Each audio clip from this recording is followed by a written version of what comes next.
지금부터는 이종섭 전 장관을 둘러싼 의혹과 관련해 저희가 단독 취재한 내용 보도해드리겠습니다. 최상병 사망 사건 수사 외압 의혹의 핵심은 이종섭 당시 장관이 대통령실의 지시를 받고 해병대 1사단장을 수사 대상에서 빼줬느냐 하는 겁니다. JTBC 취재 결과 이 전 장관이 경찰에 사건을 넘길 때 혐의자를 특정하지 말라고 지시했던 걸 들었다고 했던 해병대 고위 간부가 뒤늦게 검찰에 나가 진술을 번복한 걸로 확인됐습니다. 이 전 장관이 이런 지시를 한 적 없다고 부인한 직후에 일어난 일입니다. 먼저 유선희 기자의 단독 보도입니다. 이종섭 전 국방부 장관은 수사 외압 의혹이 불거진 뒤 수사에서 누구를 빼라고 지시한 적 없다고 주장해왔습니다.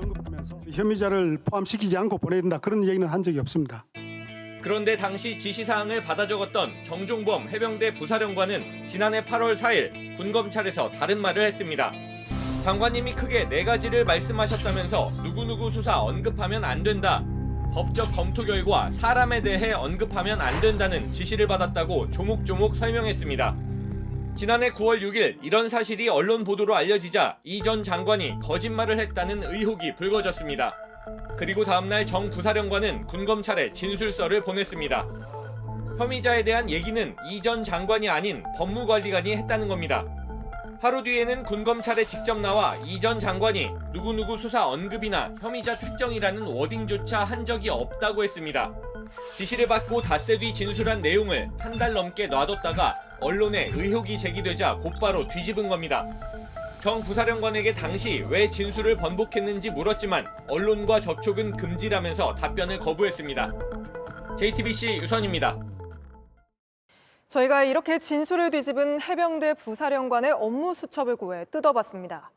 실제로 수사 대상을 특정하지 말라는 메모가 있었는데 그 앞뒤에 깨알처럼 적혀있는 건 모두 이종섭 당시 장관의 지시였습니다. 그런데 유독 그 부분만 장관이 아닌 다른 사람의 말을 받아 적은 거였다고 진술을 뒤집은 겁니다. 계속해서 김지윤 기자의 단독 보도입니다. 정종범 해병대 부사령관이 직접 쓴 메모입니다. 장관 집무실 7월 31일 오후 2시 20분에서 25분이라고 적혀 있습니다. 이종섭 당시 국방부 장관이 김계환 해병대 사령관에게 전화로 최상병 사건 이첩 보류를 지시하고 2시간쯤 뒤입니다. 최종 정리는 법무가 한다. 수사는 결과가 나온 뒤에 언론에 알리라는 지시가 보입니다. 경찰 기소 이후라고도 적혀 있습니다. 기소는 경찰이 아닌 검찰이 하는 것으로 법무관리관의 말이라고 볼 수 없습니다. 아래엔 8월 9일과 물음표 3개가 보입니다. 정 부사령관은 군검찰에 장관이 8월 9일 현안을 보고한 이후 다시 조사에 보고하라는 내용이었다고 진술했습니다. 역시 이 전 장관의 지시입니다. 유가족이 민간경찰 조사를 오해하지 않도록 하라고도 지시합니다. 그리고 바로 아래 누구누구 수사 언급하면 안 됨이라고 적혀 있습니다.